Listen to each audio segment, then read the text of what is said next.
Bonjour à tous. Voilà, j'aimerais pendant quelque temps entamer une série de réflexions qui gangrènent aussi notre société parce que c'est au sujet du pardon. Il y a tant de haine, tant de rancœur, tant de choses qui ne sont pas pardonnées et beaucoup de gens empoisonnent leur vie avec tout cela. Et si nous n'y prenons point garde, eh bien, nous avons nous aussi comme la ronce, hein, c'est des racines d'amertume qui peuvent venir dans notre cœur. Donc, il nous faut savoir qu'il y a un baume que Dieu a prévu, c'est vrai, que ce soit pour notre cœur et pour ceux aussi qui sont dans le non-pardon, eh bien, un baume pour notre cœur, c'est de pardonner. On va plonger nos regards dans les Écritures, bien sûr, dans Proverbes chapitre 8, versets 12 à 22. Dieu dit « Moi, la sagesse, j'ai pour demeure le discernement, et je possède la science et la réflexion. La crainte de l'Éternel, c'est la haine du mal. L'arrogance et l'orgueil, la voie du mal. Et la bouche perverse, voilà ce que je hais. Le conseil et le succès m'appartiennent. Je suis l'intelligence, la force est à moi. Par moi les rois règnent, et les princes ordonnent ce qui est juste. Par moi gouvernent les chefs, les grands, tous les juges de la terre. J'aime ceux qui m'aiment, et ceux qui me cherchent me trouvent. Avec moi sont la richesse et la gloire, les biens durables et la justice. Mon fruit est meilleur que l'or pur, et mon produit est agréable à l'argent, et préférable à l'argent, pardon. Je marche dans le chemin de la justice, au milieu des sentiers de la droiture, pour donner des biens à ceux qui m'aiment, et pour remplir leurs trésors. L'Éternel m'a créé la première de ses œuvres, avant ses œuvres les plus anciennes. Bien sûr, il s'agit de la sagesse. Il faut de la sagesse, parce que je vais vous raconter ce témoignage que j'ai vécu dans nos belles montagnes pyrénéennes. Il y avait les habitants d'un village sur ces Hautes-Pyrénées. Et je vais vous raconter un fait divers. C'était l'entêtement d'un homme qui était rongé par le manque de pardon. Ce fait venait d'une triste histoire de famille qui concernait un héritage. Un problème était survenu et avait séparé deux frères qui, durant leur vie, s'en étaient voulus à mort, et à cause d'une injustice au moment du décès des parents. Le temps a passé, leur vie s'est écoulée, avec des pensées pleines de rancœur qui ont rempli leur cœur. Puis l'un d'eux est décédé, et on l'a déposé, bien sûr, dans le caveau familial. Pour celui qui était encore en vie, son cœur s'était de plus en plus endurci au cours de ces années, et un nouveau problème était apparu. Comme il aimait l'argent et ne voulait pas faire de frais supplémentaires, il savait qu'une place lui était réservée dans le caveau familial pour le jour où il décéderait. Mais le problème, c'est qu'elle était à côté, cette place était à côté de son frère qui l'avait précédé. Il a réfléchi et pour résoudre cette pensée qui l'empoisonnait, il a fait ouvrir le caveau et par le fossoyeur du village, il a fait monter une cloison en briques qui le séparerait de son frère, y compris dans la mort et cela pour l'éternité. On peut comprendre que jusqu'où peut conduire les rancœurs et un manque d'intelligence. Pourquoi tout ça par un manque de pardon? Certaines personnes se moqueront de cette histoire qui tourne, c'est vrai, à l'absurde. Mais la morale de celle-ci nous montre la rigidité et la dureté du cœur d'un homme lorsque le manque de pardon s'est installé dans son cœur. La Bible nous le dit, Proverbe chapitre 5, verset 21, « Car les voies de l'homme sont devant les yeux de l'Éternel qui observe tous ses sentiers. » Dieu voit toutes choses. Et pourtant, Dieu, dans son amour, parle encore au cœur aujourd'hui, même aux cœurs les plus endurcis. Éphésiens 5, 17. C'est pourquoi il dit « Ne soyez pas sans intelligence, mais comprenez quelle est la volonté du Seigneur. Ne vous faites pas du mal. » En français courant, on dit « C'est pourquoi ne soyez pas des insensés, mais forcez-vous de comprendre comment le Seigneur veut que vous agissiez. » C'est vrai. Apprendre à pardonner. Il faut apprendre à pardonner. Pourquoi? Mais parce que c'est une nécessité absolue pour que Dieu, notre Père, nous pardonne à nous aussi nos péchés. Pourquoi? Eh bien, Matthieu le disait dans le chapitre 6, verset 15. Mais si vous ne pardonnez pas aux hommes, ou aux femmes, c'est pareil, votre Père ne vous pardonnera pas non plus vos offenses.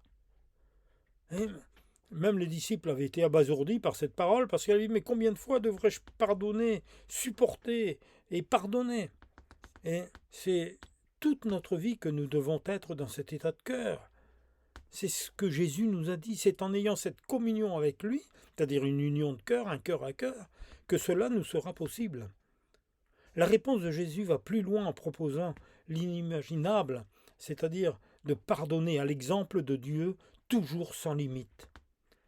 Matthieu chapitre 18, verset 22, Jésus va lui répondre « Je te dis, pas jusqu'à 7 fois de pardon, mais jusqu'à 70 fois 7 fois, c'est-à-dire continuellement. » Ah, c'est vrai, parfois c'est difficile, presque impossible à réaliser, parce qu'il y a des choses qui sont tellement terribles et horribles, et pourtant, c'est vrai, cela fait partie de notre choix. Parce que si nous gardons cela, eh bien nous serons accusés par notre conscience et notre responsabilité devant Dieu sera mise en évidence. C'est à nous qu'appartient la décision de pardonner, et on ne peut se passer outre de ce commandement que Dieu nous a donné. Mais vous me dites, mais nous n'y arrivons pas. S'il nous est impossible d'oublier ou de passer par-dessus, c'est que nous avons encore intérieurement des cicatrices de blessures vécues qui nous font du mal. Et c'est vrai. Il y a des cicatrices qui sont tellement terribles qui ont été guéries en partie, mais par contre l'intérieur fait encore mal. Mes amis, venons nous mettre devant Jésus et demandons au Seigneur de nous ouvrir les yeux spirituels, nos yeux spirituels, pour comprendre le plan de Dieu, comprendre ce que Jésus-Christ a subi lors de ses derniers moments sur terre. On vient de fêter la Pâque il n'y a pas longtemps. Et la Pâque, eh bien, c'est l'offrande, c'est le sacrifice de Jésus, c'est la souffrance qu'il a eue. Et tout cela pourquoi? Pour que nous soyons pardonnés, c'est-à-dire le prix a été payé. C'est pourquoi il est passé par la croix. 1 Jean chapitre 3 verset 8. Il dit « Le diable est à l'origine du péché et il pêche dès le commencement.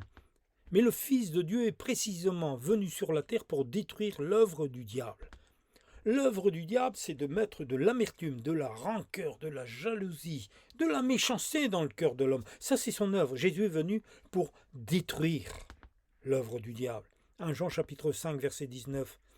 Il est écrit que le monde entier est sous la coupe du diable. Et nous devons savoir aussi que le Fils de Dieu est venu et qu'il nous a ouvert les yeux. Il faut regarder cela. Quand nous voyons un peu toutes les informations qui en permanence remuent des choses pour faire naître de la rancœur, faire naître des jugements, faire naître un manque même de pardon par rapport à des choses même parfois que nous ne connaissons pas en profondeur, eh bien, il faut revenir à Jésus. Mes amis, Jésus a été cloué sur la croix pour nous. Et c'est par amour pour nous. Pourquoi? Pour nous sauver de l'enfer éternel. Ce n'est pas un jeu. Ce n'est pas un jeu. Si vous ne pardonnez pas, Dieu ne vous pardonnera pas non plus. Dieu dit de Jésus, Ésaïe chapitre 42, verset 1, « Voici mon serviteur que je soutiendrai. J'ai mis mon esprit sur lui, il annoncera la justice aux nations. » Et la justice aussi fait partie de ce pardon. C'est Dieu qui jugera, c'est Dieu qui mettra un terme aux méchants, à toutes ces personnes qui font des choses abominables. Un jour, ils seront jugés par Dieu. Mais ce n'est pas à nous, ce n'est pas à vous de juger. Ésaïe chapitre 42, versets 6 et 7, il est dit « Moi l'Éternel, je t'ai appelé pour le salut. » Qui? Jésus. « Je te garderai et je t'établirai pour traiter l'alliance avec le peuple. » Et par sa mort, Jésus nous a donné une nouvelle alliance. Comment? Eh bien, pour ouvrir les yeux des aveugles, pour faire sortir de prison les captifs et de leurs cachots ceux qui habitent dans les ténèbres. Il y a des gens, à cause du manque de pardon, ils sont comme dans une prison, c'est vrai, comme dans un cachot. Il y a une toute petite fenêtre et encore elle est fermée, à double tour. Et ils n'en sortent pas, ils ressassent, ils ruminent, et ils ont ça dans leur cœur, et ça les empêche de vivre. Sachez que l'accomplissement de la prophétie, on la retrouve dans Matthieu chapitre 10, versets 7 et 8, parce que Jésus, quand il est venu, et qu'il a donné cet ordre à ses disciples, il a dit « Allez prêcher ». Et dites, le royaume de cieux est proche, guérissez les malades, ressuscitez les morts, purifiez les lépreux, chassez les démons. Et il dit, vous avez reçu gratuitement, donnez gratuitement. Il faut écouter la voix de Jésus sur la croix. Diminué par la souffrance, eh bien, il a accordé quand même le pardon à ses bourreaux et même importé le pardon de son Père pour eux. Personne ne l'a fait. Ça, c'est un véritable héros. Et il y avait tellement d'amour dans son cœur que l'amour a gagné au-dessus de toutes ses souffrances, au-dessus de toute cette rancœur qu'il aurait pu avoir. Non, il a demandé le pardon même à son Père pour ceux qu'il avait crucifiés. Jésus est exposé au pire. Pourtant, face à une mort injuste, il n'avait rien fait que du bien, des choses extraordinaires. Et pourtant, il s'adresse à Dieu, à son Père, et au lieu de demander un jugement exemplaire pour tous les pharisiens, pour les hommes religieux, pour Pilate, pour Hérode, pour tous ceux qui l'avaient rejeté, qui l'avaient avili, qui l'avaient torturé, même il supplie Dieu de leur pardonner. Luc, chapitre 23, verset 34. Jésus dit, Père, pardonne-leur, car ils ne savent pas ce qu'ils font. Voilà. Voilà jusqu'où va l'amour de Dieu pour ses créatures. 1 Pierre chapitre 3 versets 18 à 20. Christ a souffert une fois pour toutes pour les péchés, lui le juste pour les injustes, afin de nous amener à Dieu, ayant été mis à mort quant à la chair, mais ayant été rendu vivant quant à l'esprit, dans lequel aussi Jésus est allé prêcher aux esprits en prison, qui autrefois avaient été incrédules lors de la patience de Dieu, et qui se prolongeait même jusqu'au jour de Noé. Seulement dans ce temps-là. Pendant la construction de l'arche, et dans laquelle un petit nombre de personnes, c'est-à-dire 8, furent sauvées à travers de l'eau. Il y avait des incrédules même au temps de Noé. Tous ces gens ont été détruits à cause de leur méchanceté. Au temps de Noé, il n'y avait pourtant pas encore de la loi. Mais d'après la parole de Dieu, les morts incrédules sont restés en prison par Satan. Jésus est venu pour leur prêcher l'évangile, la parole de Dieu. 1 Pierre chapitre 4 verset 6, car l'évangile a été aussi annoncé à ceux qui étaient dans cette prison, par Jésus après sa résurrection, pendant les 3 jours qu'il est resté entre sa mort sur la croix et qu'il est ressuscité. Et les morts incrédules au temps de Noé ont été mis au courant, eux aussi, que tout avait été accompli.